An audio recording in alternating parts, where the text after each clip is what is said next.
chưa. Nhưng mà ý là anh quyết định lấy xe nào rồi? Những cái xe này nhưng mà nó Dạ. có bảo Vâng, anh lấy xe này. Thế nhưng mà bây giờ thì anh giá cả như thế nào? tôi sao xe nữa. Hôm nay anh trả cho em 12 triệu. Vâng ạ. Thế đến bao giờ anh trả hết? Tháng 11 tháng 12. Đến tháng 11 tháng 12. Vâng thì nói chung là bây giờ em nói với anh nghe này. Đây. Cái chứ con nào chọn hơn đấy như thằng em bằng giá Em lấy bằng giá với thằng em này luôn. Lan thì sẽ hơn 1 triệu đấy. Đấy. Nghe lời còn ăn. Rồi em biết rồi. Vâng. Thì nếu anh lấy về Nga thì em chụp đi cho anh 1 triệu. Còn nếu mà anh lấy thì lúc thì em cộng cho anh 1 triệu bằng giá thằng em này luôn, thằng em này nó cũng lấy về lúc. Đấy thì em trừ đi cho anh 1 triệu. Được chưa? Em lấy bằng giá thằng em này luôn.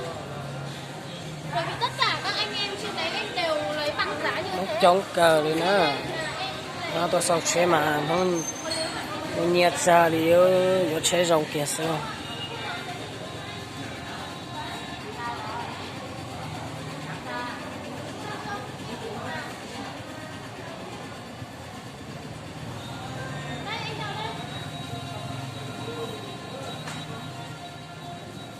Chỉ hộ kia.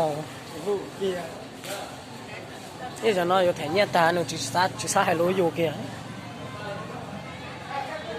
Cho nó mà giờ cho trí chầu trí nó là hai cho chia nó.